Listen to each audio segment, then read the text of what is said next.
We're going to look at Federalist 70.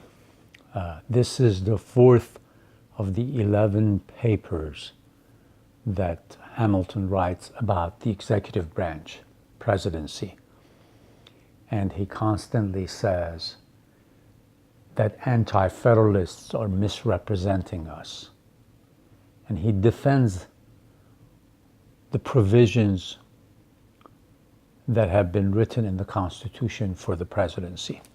So remember, if it's your first time, make sure you have your book with you. First time looking at the Federalist Papers. In this paper, he talks about something that's very important to him, and it's what he keeps on talking about: energy. Energy. Those are the words that he uses a lot. Madison uses energy stability. Because if society is chaotic, you can't talk about anything else.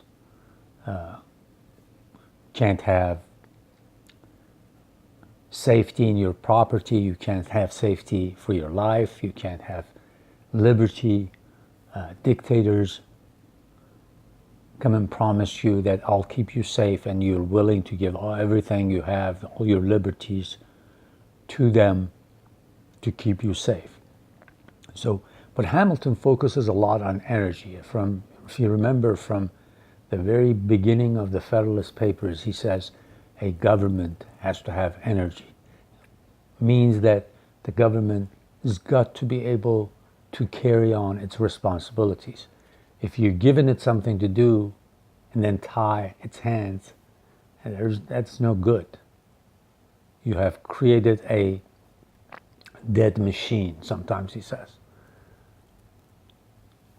So he says that the anti-federalists are criticizing us because, they say, in this Constitution, the president will be too vigorous, will have more authority than he or she needs, and that is not good for a Republican form of government. And Hamilton says the reverse. He says, well, if you don't have energy in the executive branch, you're going to have a government that is non-functional, dysfunctional at best. And that's the best way you can get people to lose faith in their government. And that is horrible. So let me start reading this for you.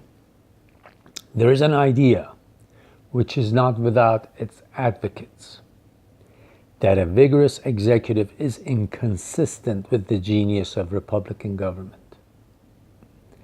The enlightened well-wishers to this species of government must at least hope that the supposition is destitute of foundation, since they can never admit its truth without at the same time admitting the condemnation of their own principles. Energy in the executive is a leading character in the definition of good government. Energy in the executive is the leading character in the definition of good government. It is essential to the protection of the community against foreign attacks. It is not less essential to the steady administration of the laws, to the prevention of property against those irregular and high-handed combinations which sometimes interrupt the ordinary course of justice, to the security of liberty against the enterprises and assaults of ambition, of faction, and of anarchy. Every man the least conversant in Roman story knows how often that republic was obliged to take refuge in the absolute power of a single man, under the formidable title of dictator, as well against the intrigues and ambitious individuals who aspired to the tyranny and the seditions of whole classes of community whose conduct threaten the existence of all government, as against the invasions of external enemies who menaced the conquest and destruction of Rome. So Hamilton writes this because he knows a lot of the readers, these are all the educated class of Americans that are going eventually, for the most part, going to either write articles against the Confederation, against the Constitution, or are going to the ratifying convention. A lot of these people were very well read in the ancient history, or at least were familiar with it. So what he's referring to here is sometimes before Rome became an empire, before 27 or so BCE, they always had two councils in charge of the administration of things. In other words, they had two people in their executive branch.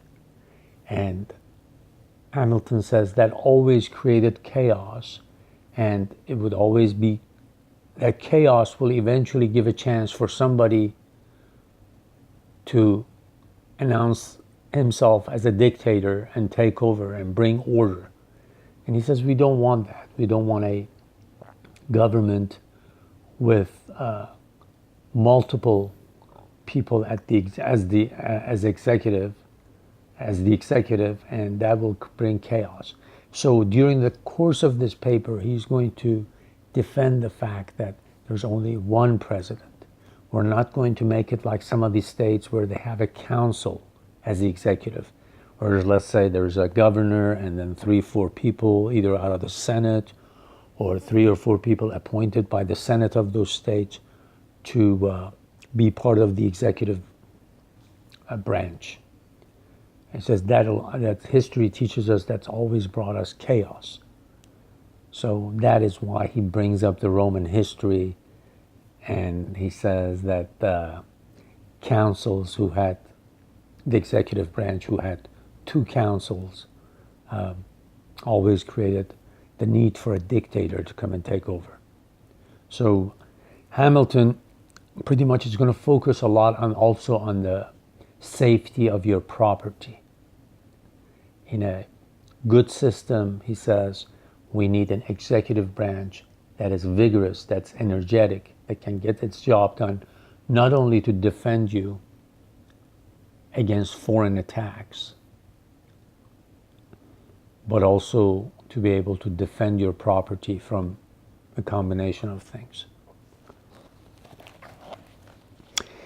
There can be no need, however, to multiply arguments or examples on this head.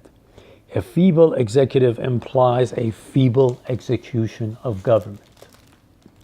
A feeble execution is but another phrase for a bad execution. And a government ill executed, whatever it may be in theory, must be in practice a bad government. He pretty much simplifies it in this one short paragraph. He says if your theory is good, but it's not going to work, and we've seen in the history of mankind over and over again that when in the executive branch you give that responsibility to more than one person, you have enfeebled that executive branch. You've made it weak, and it's susceptible to all sorts of chaos, mayhem, and destruction of your society.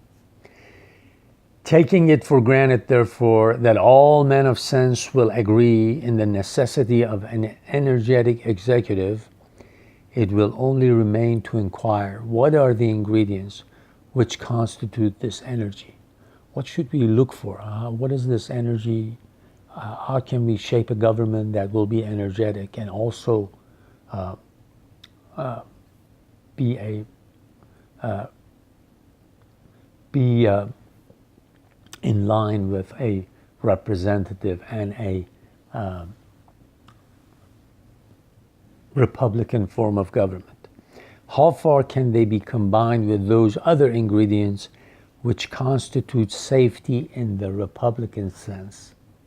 and how far does this combination characterize the plan which has been reported by the convention. So as we read along, just remember that if it's your first time going through the Federalist Papers, as I have said before, it's important for you to have the text in front of you, and then once you finish all of the 85 papers, if you're like I was the first time I went through these, and say, oh, okay, makes more sense. Then you can go back and watch some of these historians talk about the history of founding of America, and then reread these. And you will benefit a lot from them.